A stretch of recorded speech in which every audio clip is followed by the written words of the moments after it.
¿Cómo están? Bien, gracias, señor. Senador, pues la situación de desaparición que hace de poderes que propone el Partido de Acción Nacional allá en Michoacán, simplemente es algo preocupante, o ustedes apoyan esta... El procedimiento de desaparición de poderes es un procedimiento viejo, antiguo, casi improcedente, ¿sí? Que solamente se utiliza cuando se anuncia como un tema de posicionamiento político. Claro que la situación de Michoacán es muy grave, claro que es una realidad que hay que resolver. Se trata de un asunto de fuerza pública, sí, porque hay que garantizar la paz social.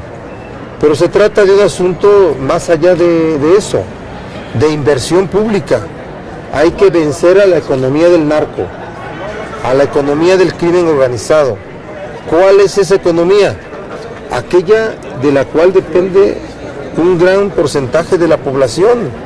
El crimen organizado se vuelve dueño no solamente de la criminalidad, por decir un calificativo, sino se adueña de la planta productiva, la escasa planta productiva, y la gente empieza a depender de ello. Y por eso hay una especie de coraza muy poco penetrable para poder vencer a lo que hemos llamado nosotros la economía del narco. Entonces, desaparición de poderes como procedimiento constitucional, de verdad, es casi improcedente, solamente es un anuncio político. Hay que plantear una solución completa a Michoacán y para ello debemos involucrarnos todos los órganos del Estado mexicano, el Ejecutivo Federal, el Ejecutivo Estatal, el Congreso tiene que tener una opinión, porque sin duda que se están viendo escenarios de descomposición social gravísimos. Cuando hablamos de explosiones, de actos de sabotaje en instalaciones generadoras o distribuidoras de corriente eléctrica, en gasolineras, y vemos que es a través de explosivos, estamos hablando ya de una situación muy grave, que hay que atender con toda la fuerza del Estado, pero también con una estrategia de recomposición del tejido social, que es vencer a la economía del narco. Senador, en el caso de la reforma fiscal, el PAN decía ayer que se había roto el acuerdo con el PRD porque le estaban exigiendo de ir también con la reforma energética, echar atrás la reforma energética. ¿Cómo va eso y cómo ve incluso que se está hablando de divisiones también dentro de su propio partido? Bueno, primero, en mi grupo parlamentario no hay división, hay posiciones diferenciadas. Y miren, entendámosla de manera muy sencilla. En el PRD tenemos libertad de pensamiento, tenemos una opinión sobre el modelo económico internacional, mundial, sobre cómo se aplica ese modelo en la política económica nacional, sobre el estado de la economía, sobre el sistema tributario nacional, y claro que a partir de esa opinión formas tu posición en relación a los elementos de una reforma hacendaria. Entonces tenemos una opinión diferenciada, sí, y vamos a respetarnos. Les diría yo que hay hasta un acuerdo en la diferenciación, pero la cohesión de mi grupo está garantizada y no hay una división en el mismo. Hemos estado transitando así en este momento.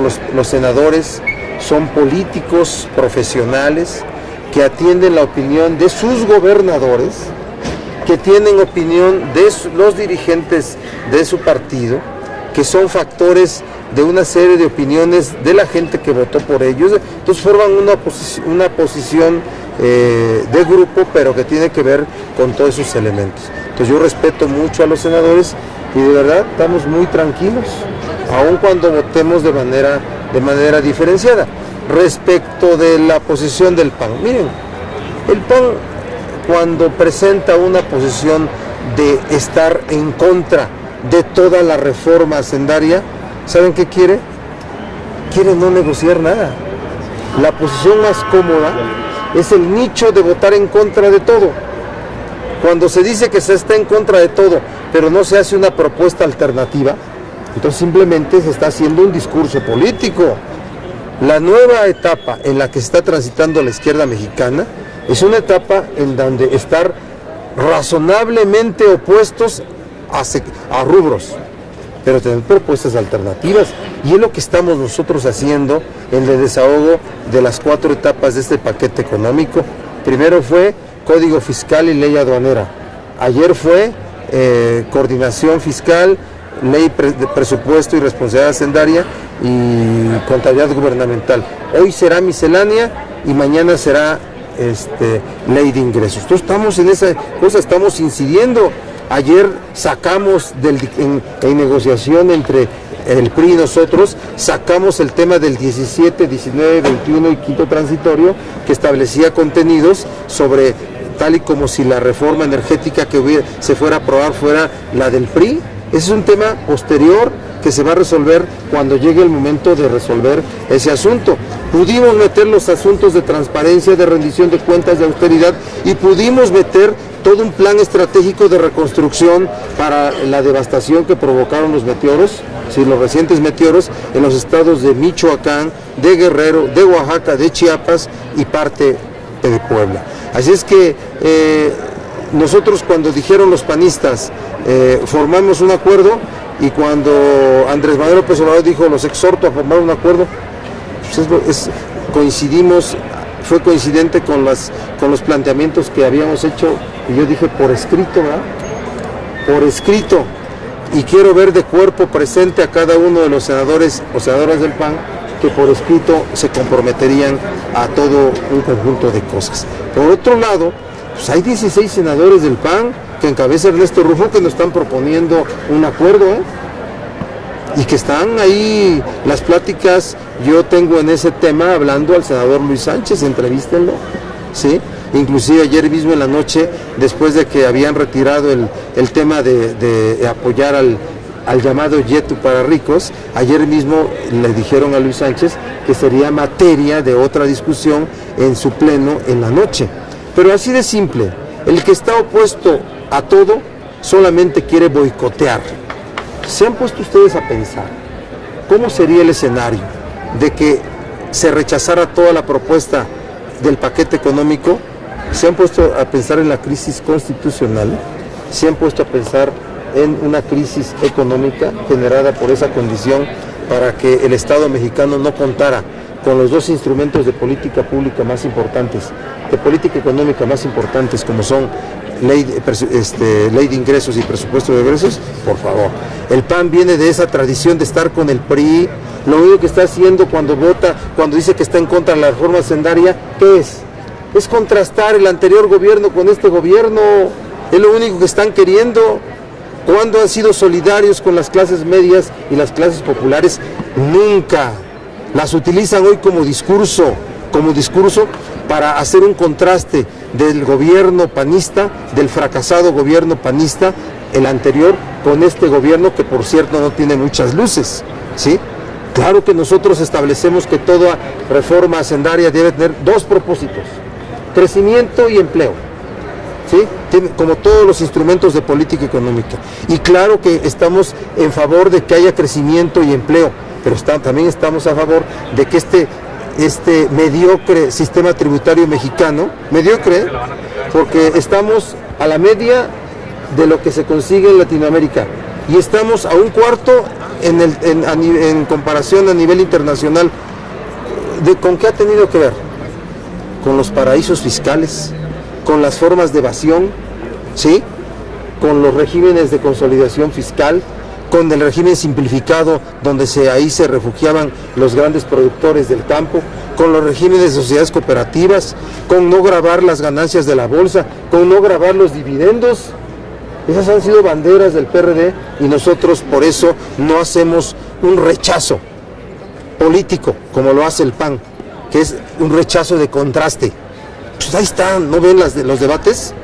Ahora lo otro es, vean, hagan contabilidad de las reservas que va a presentar hoy el PAN. Son las reservas de los cabilderos. Esas 2 columnas que los cabilderos se entregan entre dice y debe decir, ¿sí? Dice y debe decir. Ahí las agarran y se las presentan para decir, peleamos por ustedes, pero no se puede. Así es que esa es mi opinión. Y pero bueno, disculpen de ayer no haber salido, porque me planteé ahí en mi escaño y me quedé. Una disculpa. Senador, entonces las negociaciones entre las fuerzas políticas se van a mantener durante toda la sesión para ver si hay cambios en el proceso de dictaminación de la miscelánea fiscal. Claro que sí. Ahorita mismo estamos haciendo eso. ¿Sí? Ahorita estamos queriendo ver cómo solventamos el tema del gravamen a convenciones. Queremos gravar más la comida chatarra, el 5-8%.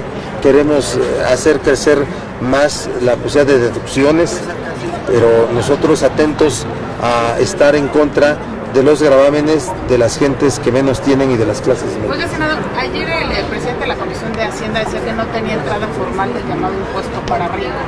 Hoy lo van a presentar. Hoy lo va a presentar, se va a hacer, vieron que ayer ya era tan tarde y estaban tan cansados los senadores integrantes de las comisiones unidas de dictamen, Hacienda y Estudio Legislativo Segunda, que solamente hubo una reserva y que todas las reservas se van a desahogar hoy en el Pleno, que por cierto, el acuerdo y la voluntad de nosotros es que todo se discuta, que nada se rechace para no discutir, que todo se discuta y entonces van ahí a formular las reservas y vamos a estar, pero tu pregunta, ¿verdad? Sí, que Yunes dijo que no tenía conocimiento ni entrada formal perfecto. del llamado Hoy lo impuesto para presenta. Senador, ¿cómo van a votar ayer en la frontera? En contra, yo en contra. Senador, senador. La enorme mayoría. Pero no hay consenso en la bancada. No hay un consenso, y voy a mi plenaria, sí, pero es la diferenciación con las explicaciones que he dado, pero yo sostengo mi voto en contra y la enorme mayoría de senadores del PRD. ¿Es probable que su bancada dé suficientes votos al PRI para pasar esta medida? Hay que ver cuántos votos necesitaría los que rechazan esa propuesta, que somos la mayoría del grupo. Hay que ver, hagan cuentas, al rato las hacemos, yo ya las tengo, yo ya las tengo. ¿Pasa o no pasa? Y yo espero que no pase. Eso en ¿Sí? particular. ¿No? Yo espero que no pasen los IVAs, que no pase el tema de las deducibilidades, los temas sensibles a las gentes que menos tienen, pero claro que vamos a apoyar el tema de consolidación, de gravamen en operaciones en bolsa, dividendos, todos los sistemas de afectación a los nichos los vamos nosotros a apoyar. Senador, el total de maestros afectados con la autorización del cambio de nómina al nuevo patrón que ahora es el gobierno. Bueno, lo que se está cambiando es ese fondo que permitía el traslado de recursos de la federación a los estados para que los estados se pagaran. Realmente hubo, digamos, incorrecciones de los gobernadores en el pago.